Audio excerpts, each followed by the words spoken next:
Ramayana teaser review 4000 कोटीचे स्वप्न की केवळ व्हीएफएक्सचा खेळ. सगळं सोडून द्या. रामायणाच्या टीजरमध्ये एक असा शॉट आहे जो गेल्या 40 वर्षातील भारतीय सिनेमातील ऑल टाइम बेस्ट सीन मानला जाईल. अरुण गोविल, मर्यादा पुरुषोत्तम राम आपल्या डोक्यावरचा मुकुट रणबीर कपूरला घालताना दिसत आहेत. मेकर्सना काय सुचवायचे आहे हे तुमच्या लक्षात आलेच असेल. ही खरी पीक डिटेलिंग आहे. तर बॉलिवूडमधील जगातील सर्वात महागड्या सिनेमापैकी असलेल्या 4000 कोटीच्या या चित्रपटाचा टीजर रिलीज झाला आहे.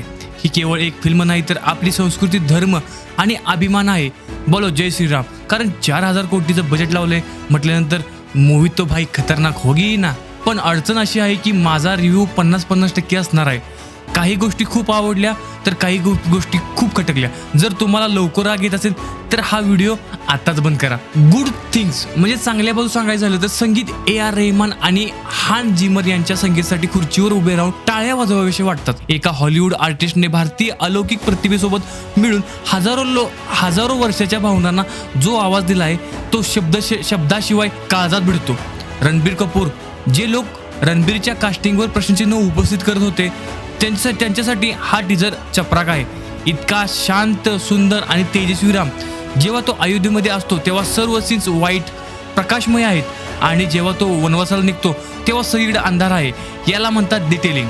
रणबीरनेही एकही संवाद न बोलता डोळ्यातून जे भाव व्यक्त केले आहेत त्याला 100 पैकी 100 गुण. यश, रावण म्हणून यशने शेवटच्या 2 सेकंदात पूर्ण टीजरवरती आपली छाप पाडली. चेहरानं दाखवताही ज्या पात्राची भीती, अस्तित्व जाणवते तो यशचा रावण फक्त 2026 नाही तर 2036 पर्यंत लक्षात राहील. खटकणाऱ्या गोष्टी, व्हीएफएक्स आणि व्हिज्युअल्स. खरं सांगायचं तर रामायणाचे व्हिज्युअल्स एकदम परफेक्ट वाटत नाहीत. काही scenes fan made poster AI generated वाटतात. टीजरची सुरुवात ज्या सीनने होते तो अजिबात कनेक्ट होत नाही. ओम राऊच्या आदिपुरुषची आठवण करून देतो. हॉलिवूडची कॉपी. आपल्याला हॉलिवूडच्या लॉर्ड ऑफ रिंग्स सारखे मॉन्स्टर बनण्याची काय गरज आहे? आपल्याला फक्त चांगले अभिनेते आणि प्रभावी संवाद हवे आहेत जे वास्तव नैसर्गिकरित्या आहेत.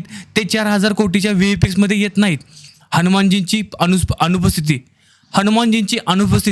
हनुमान जयंती असूनही सनी देओलचा लुक न दाखवणे थोडे निराशाजनकच आहे.